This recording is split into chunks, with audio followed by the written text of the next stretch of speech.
عودة أهل مكة.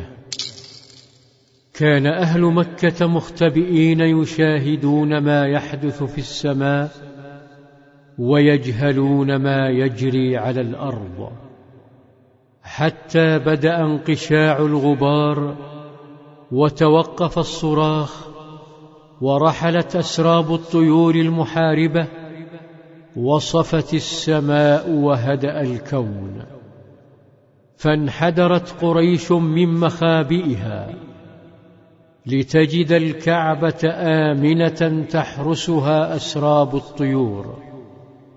لكن الوثني إنسان جحود حين يتمرغ بالنعمة. عادت قريش إلى أصنامها تعبدها، ونسيت نعمة ربها الذي أطعمهم من جوع وآمنهم من خوف. نسوا أن الله رزقهم غنائم جيش دون أن يطلقوا سهما أو يسلوا سيفا. رزقهم غنائم الحرب وهم في مخابئهم. كانت مكة الآمنة بحاجة إلى انقشاع الشرك.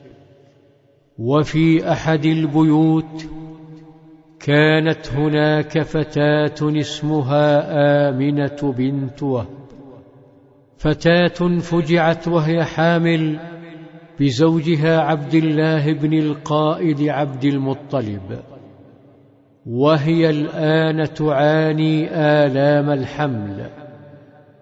استيقظت آمنة يوما من نومها وهي على وشك الوضع لتقول لمن حولها بفرح إنها رأت في منامها رؤيا تؤذن بتلاشي ظلام لا تدري ما هو. كانت تحدث من حولها وتقول: رأيت خرج مني نور أضاءت منه قصور الشام. وبعد تلك الرؤيا ولدت طفلا جميلا كالصباح. ولدته في أحد أيام الاثنين من شهر ربيع الأول من ذلك العام، عام الفيل، طفل أطلق عليه اسم محمد. محمد صلى الله عليه وسلم من يتم إلى يتم. ولد عليه السلام يتيم الأب، لم يحظ بقبلات والده وحنانه وأحضانه، ولم يكحل عينيه برؤيته، ولم يتذوق يوما دلاله. وبعد عام أو أكثر من ولادته قدمت بعض النساء من بادية سعد بن بكر قرب الطائف إلى مكة يردن إرضاع أطفال قريش مقابل مبلغ مادي كعادة بعض العرب.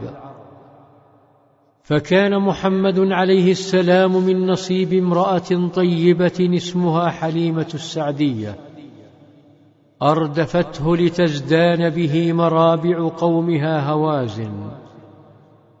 وصل محمد وأمه من الرضاع إلى خيام القوم، فكان ينهض مع إخوته من الرضاعة كل صباح من خباء حليمة، يلاحقون الغنمات ويتراكضون ويمرحون حولها ويتصارعون ويتسابقون ويملؤون المرعى جمالا وبراءة. فإذا قرصهم الجوع أخرجوا زادهم المتواضع فأكلوه، ثم عادوا لمرحهم. وفي أحد الأيام نسوا طعامهم، فعاد أحدهم لإحضاره، وبينما كانوا يلعبون رأوا شيئا يهبط عليهم من السماء. رأوا طيرين ضخمين يتجهان يهبطان من السماء، وعندما استقرا على الأرض توجها نحو محمد عليه السلام فأخذاه برفق وهو مندهش، ثم أضجعاه على الأرض وسط دهشة الأطفال واتساع أعينهم وارتجاف قلوبهم. في ظلال السيرة.